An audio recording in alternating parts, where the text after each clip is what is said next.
ada berbentuk oval untuk atribut, dan berbentuk belah ketupat untuk relasi, dan ada garis untuk link ya, penghubung antar setiap si notasi-notasi ini. Ya, itu adalah notasi-notasi dasar dari pembuatan IAD ya. Jadi ada 3 ataupun 4 ya dari bentuk ini yang bisa kita gunakan dalam notasi simbolik pada IAD.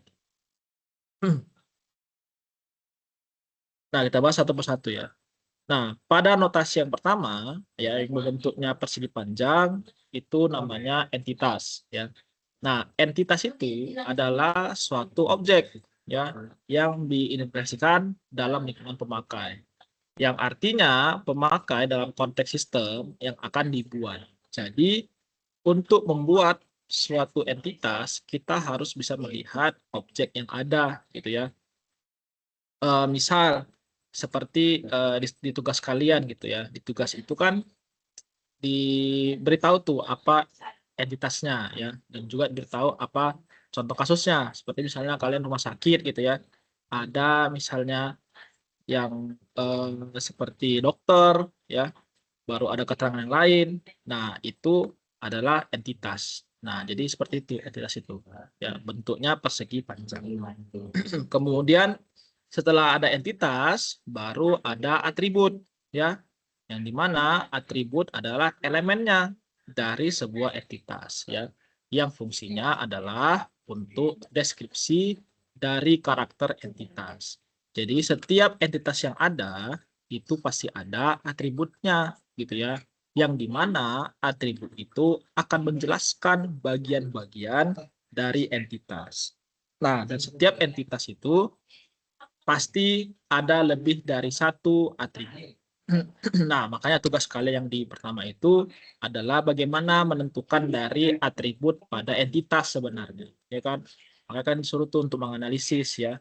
Nah, jadi setiap orang itu bisa mempunyai perspektif yang berbeda-beda antar atribut sebenarnya dari entitas ya, dan dia harus sesuai dengan apa yang dideskripsikan dari si entitas. Seperti ini ya contohnya nih, ketika entitasnya item, maka atributnya dia akan menjelaskan bagian-bagian ataupun deskripsi dari si entitas. Makanya ada warna, ada ukuran, deskripsi gitu ya. Atau misalnya ada entitas mobil gitu ya. Nah, maka apa atributnya?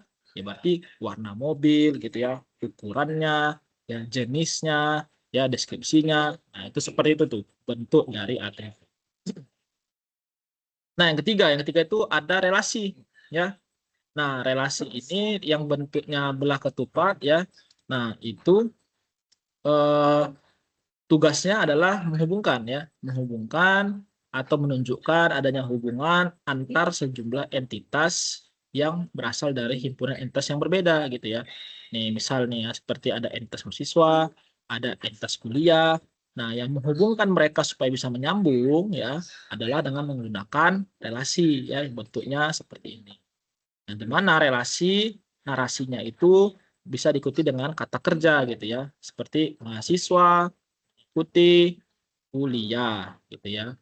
Nah, di dalam suatu relasi itu juga bisa dibuat atributnya seperti ini ya. Nah, seperti ini relasi ada atribut kode mata kuliah, atribut nama mahasiswa ya, dan lain-lainnya. Nah, itu bisa juga diambil dari atribut-atribut pada si entitas yang berhubungan dengan dia ya. Nah, artinya mereka memang bisa mempunyai hubungan antara dua entitas tersebut. Nah, itu tuh contoh dari relasi yang ada gitu ya.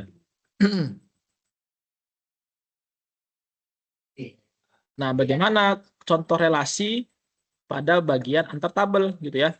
Nih, misal nih ada dua entitas nih ya, ada mahasiswa dan juga ada mata kuliah. Yang di mana masa mahasiswa dia atributnya ada NIM, nama dan juga alamat. Yang di mana mata kuliah ada kode mata kuliah dan juga ada SKS. Nah, bagaimana cara menghubungkan mereka biar mahasiswa dan mata kuliah mempunyai hubungan. Nah, itu bisa dibuat ya dengan adanya si relasi nilai. Yang dimana relasi nilai itu bisa tuh berhubungan dengan dua entitas ini. Yang dimana mahasiswa itu punya NIM, nama alamat, matkul mata kuliah SKS. maka di tabel nilai atribut dari setiap entitas itu bisa diambil. Contoh nih ya, di tabel nilai kita ada atribut NIM sama kode mata kuliah. Yang dimana NIM itu diambil dari tabel mahasiswa dan matkul diambil dari kode mata kuliah dari tabel matkul. Nah, artinya tabel nilai tinggal mendeskripsikan saja kan atau menambahkan saja bahwa ada lagi atribut nilai angka dan juga ada atribut nilai huruf. Dengan penggunaan pengambilan dari atribut-atribut yang di sini yang diambil di entitas lain, nah maka dia bisa berhubungan, ya bisa ada hubungannya. Nah itu tuh gunanya si relasi tadi, ya dia memang harus ada penghubung dari antar entitas tersebut. Ya. Nah setelah itu dengan adanya relasi dan lain-lainnya bagian dari notasi simbolik, maka ada namanya derajat relasi, ya yang dimana kardinalitas relasi menunjukkan jumlah maksimal entitas yang dapat berelasi dengan entitas pada himpunan entitas yang lain. Ya, nah di sini kardinalitas itu ada 4 jenis ya, ada one to one satu ke satu, one to many satu ke banyak, many to one banyak ke satu, dan ada banyak ke banyak atau many to many. Ya, nah ini bentuk dari ilustrasinya ya pada kardinalitas yang dimana satu ke satu ke banyak ke satu, dan banyak ke banyak. Nah, kita bahas dulu yang pertama adalah dari satu ke satu. Nah, di satu ke satu ini maksudnya adalah yang di mana himpunan entitas yang si A, ya misalnya di sini si A ya, berhubungan, ya artinya dia bisa berhubung dengan paling banyak satu. Ini sudah menegaskan bahwa dia paling banyaknya adalah satu. Ya, pada himpunan entitas B atau yang berhubungan dengannya. Begitu juga dengan sebaliknya, setiap yang B ya itu berhubungan paling banyak satu pada si A. Ya, nih makanya lihat nih contohnya di sini dibuat nih. Supir ada mis ya.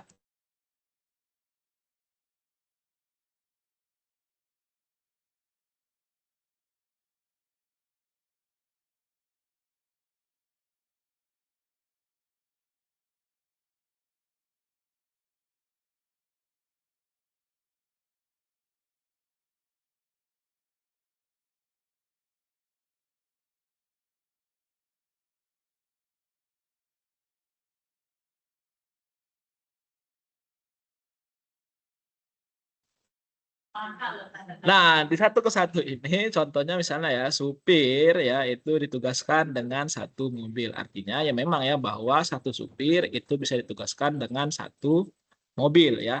Nah, itulah maksud dari satu ke satu. Artinya di sini kita bisa menganalisis nih ya, bagaimana entitas satu dengan entitas lain itu bisa berhubungan dengan berapa kardinal ya seperti itu. Jadi kita harus bisa melihat nih bagaimana dari kasus yang ada ya. Nah, kemudian satu ke banyak. Ya, yang mana satu ke banyak ya, yang dimana berarti yang si A ya entitas A itu dapat berhubungan dengan banyak ya, dengan banyak entitas pada si B. Nih, dan tidak sebaliknya ya, yang dimana si B itu hanya berhubungan boleh satu saja. Nah, yang A boleh banyak ke B, yang B hanya satu ke A. Seperti itu. Nah, contohnya nih misalnya ya, satu kelas ya berisi banyak siswa.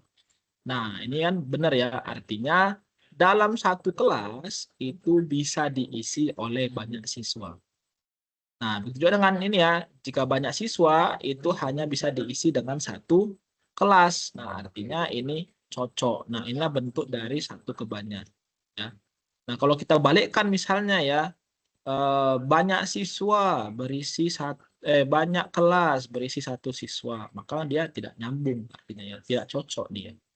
Nah, jadi ini harus dianalisis ya dengan lebih lanjut dan dilihat bagaimana kemungkinan-kemungkinan.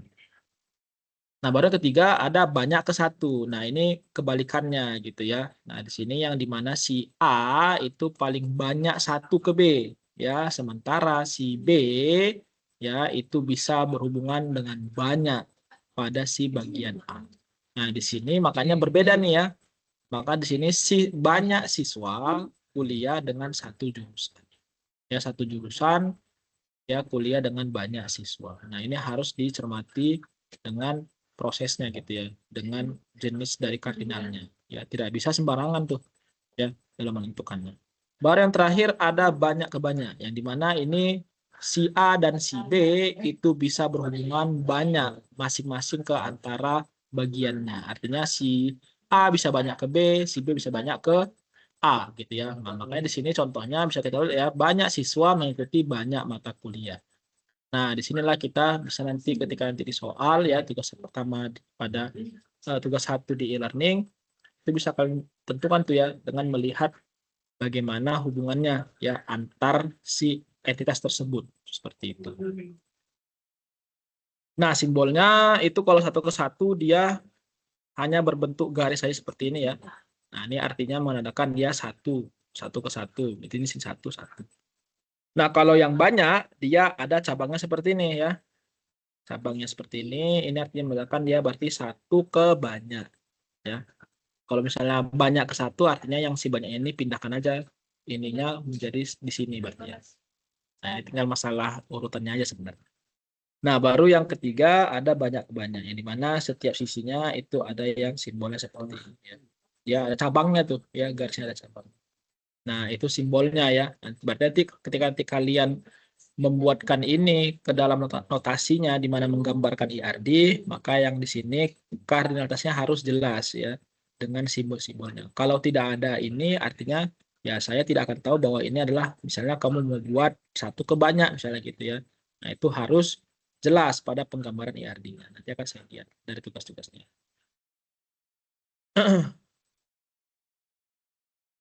Nah, jadi bagaimana kita melihatnya ya misalnya di sini ya ada contoh studi kasus dalam sistem informasi reservasi hotel. Nah, dalam studi kasus ini yang pertama kita memang harus menentukan entitasnya gitu ya dari si sistem informasi reservasi hotel. Nah, di tugas kalian itu kan artinya kalian sudah ditentukan tuh apa saja entitasnya ya. Berarti setengahnya sudah gampang tuh ya untuk tugas kalian. Nah, di sini entitas yang ditentukan ini kan sudah ada nih ya, tamu, pesan, kamar, jenis. Nah, berarti tugasnya adalah tinggal menentukan apa saja atribut-atributnya sebenarnya kan. Nah, atau kalau misalnya belum atributnya, ya berarti tinggal kita tentukan saja dulu bagaimana hubungannya antar setiap entitas. Nah, di sini kan sudah nampak ya jelas ya bahwa nih setiap entitas-entitas itu punya relasinya masing-masing gitu ya. Nah, disinilah tugas kamu ya untuk menentukan bagaimana mempunyai relasi-relasi ini. Menentukan relasinya ya. Nah, itu harus bisa dinarasikan sebenarnya dari bagian ini. Nah, seperti itu ya. Baru setelah sudah ini ya baru kita isilah apa dari atribut-atribut itu. Ya. Nah, misalnya kalau ini dalam contoh yang kedua setelah pertemuan kuliah ya artinya sudah ada tinggal dibuat saja si ini.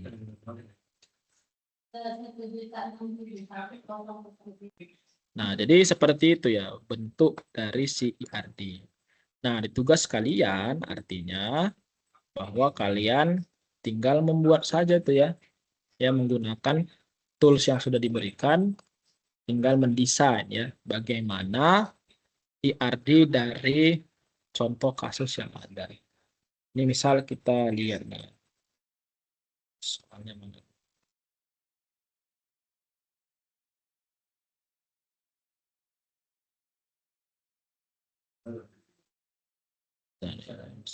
Lihat.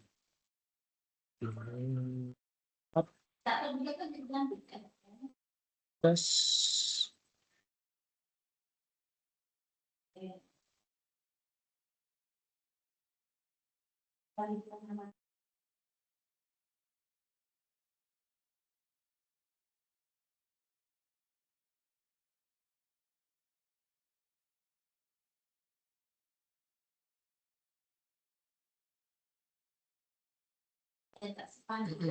nah, di sini ya.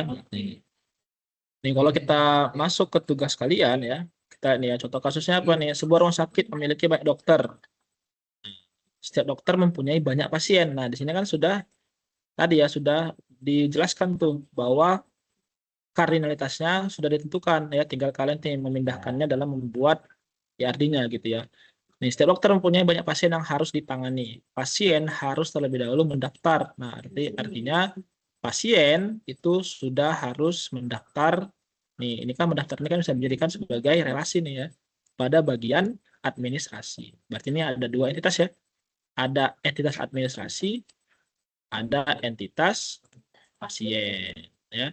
Dengan menyerahkan data dirinya. Data pasien yang telah terdaftar akan diserahkan kepada dokter untuk diperiksa. Pasien dapat diperiksa oleh beberapa dokter. Nih, pasien berarti boleh ke banyak dokter ya. Sesuai situasi dan kondisi pasien. Nah, setelah pasien selesai diperiksa, dokter akan membuat resep obat dan diserahkan kepada pasien. Nih, ya, tugasnya adalah buat IRD. Makanya ya, ini dicermati nih dari sebuah contoh kasus. Ya, artinya mana yang dia entitas, mana yang dia relasi, mana yang dia atribut. Ya. Habis itu kamu jelaskan juga nih, ya di pada bagian entitas, misalnya dokter, ya di situ harus dijelaskan juga tuh bagian misalnya primary key-nya yang mana, terus foreign key yang seperti apa. Nah, itu harus dijelaskan tuh ya dalam nanti di pelaporan ini.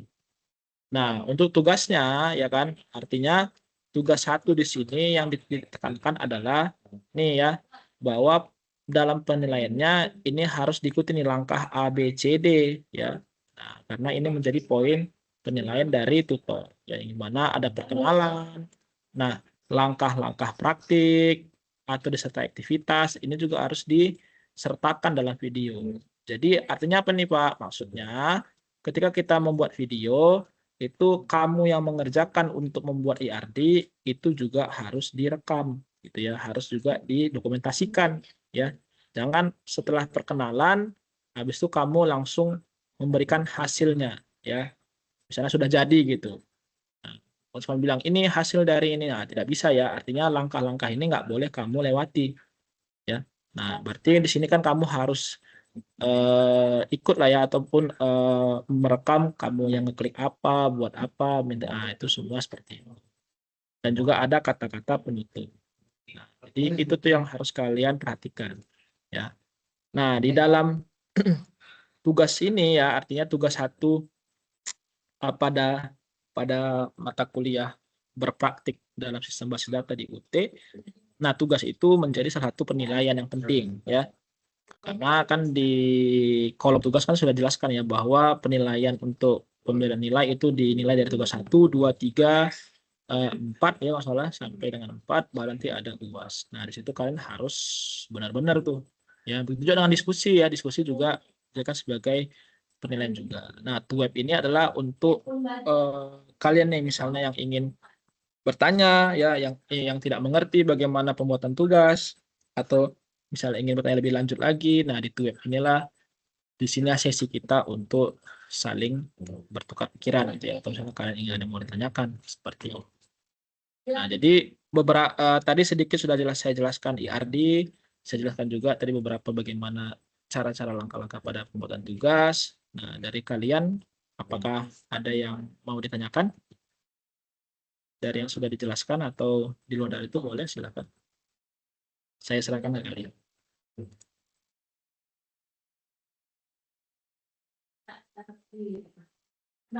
Atau mau bertanya di kolom chat juga boleh ya.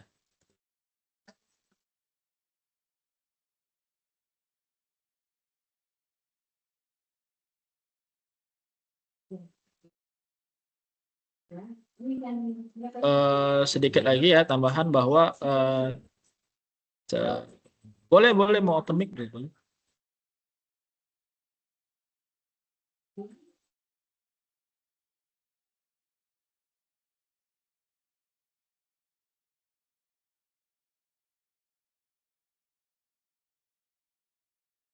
Boleh open mic, mau chat juga boleh silakan.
Ya ini ya, Indra ya, Indra bertanya, tugas satu berarti kita harus buat juga tabel tabel atribut. Oh, itu sebenarnya tidak harus ya.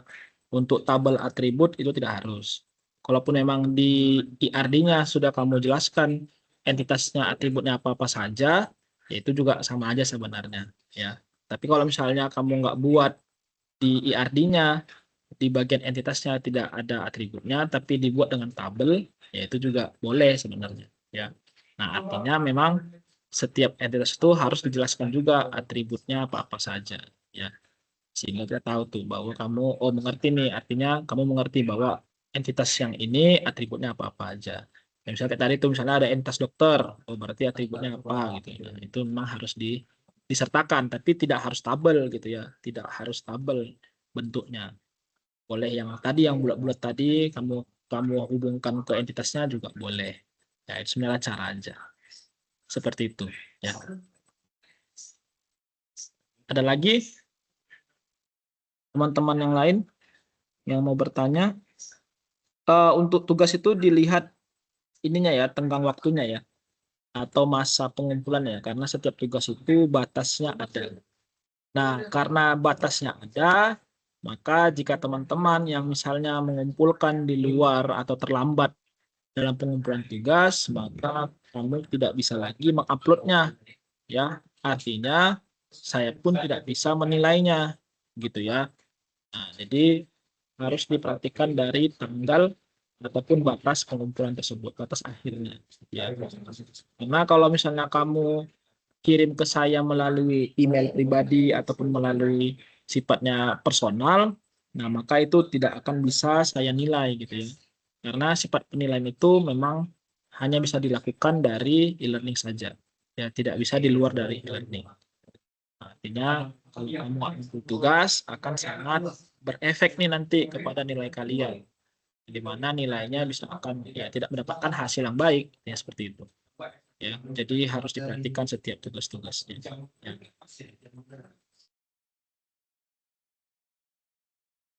Oke, yang lain apakah ada lagi yang mau bertanya? Teman-teman sekalian.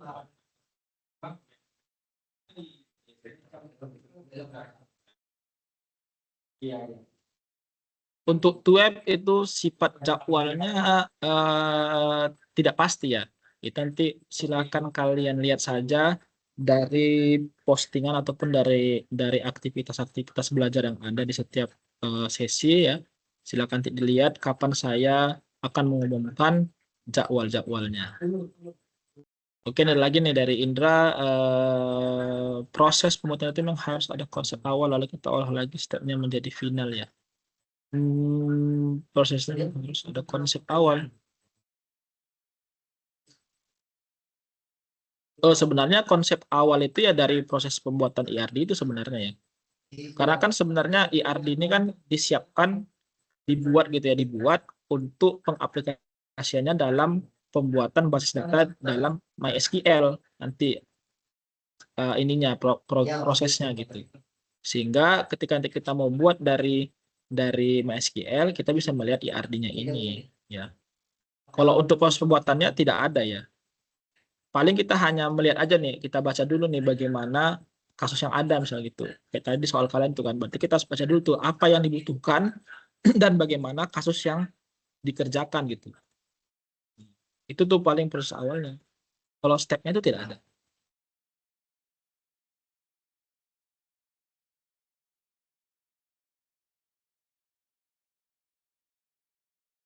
Ada lagi, teman-teman? Ya.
Misal kita langsung membuat finalnya bisa ya. Maksudnya final. Ini artinya gini ya. Maksudnya saya maksudnya final ini belum mengerti. Artinya dalam kamu misalnya dalam perekaman untuk merekam hasil tugas, yaitu awal-awalan kamu pembuatan langkah-langkah itu memang harus dijelaskan atau ditampilkan ya di dalam videonya sebenarnya. Karena kan tadi di dalam tugas kan ada ininya bahwa langkah-langkah praktik yang dilakukan harus disertai dengan aktivitas. Nah, artinya tadi tuh kamu ngeklik kemana, ngeklik ini, ngeklik ini, ngeklik ini.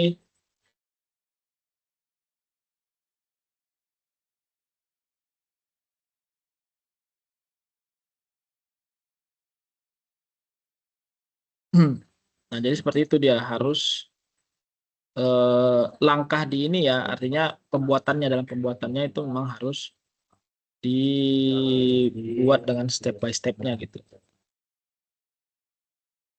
Tapi kalau secara ininya untuk IRD yang harus disiapkan dulu ya tidak ada sebenarnya. Seperti itu ya.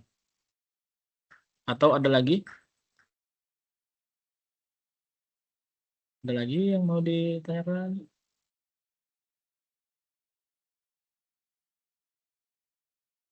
Atau sudah cukup? Yang lain?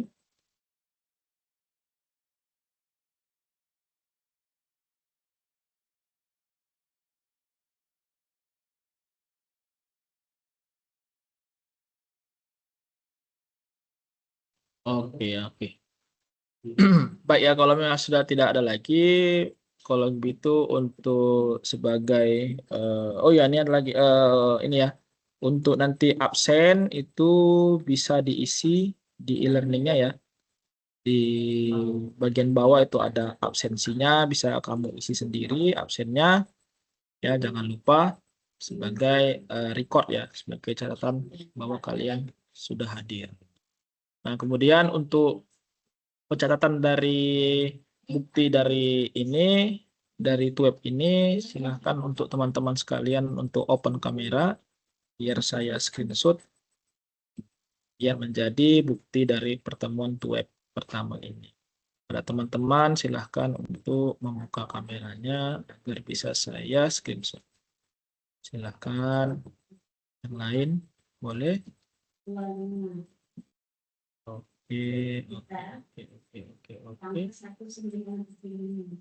Tadinya saya buat dulu seperti ini. Ya, ini saya mulai 1, 2, 3.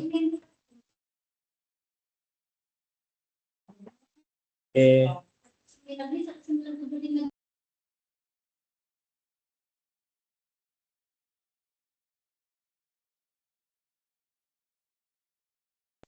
oke ya, oke gitu sudah selesai dari pertemuan web kita yang pertama hari ini.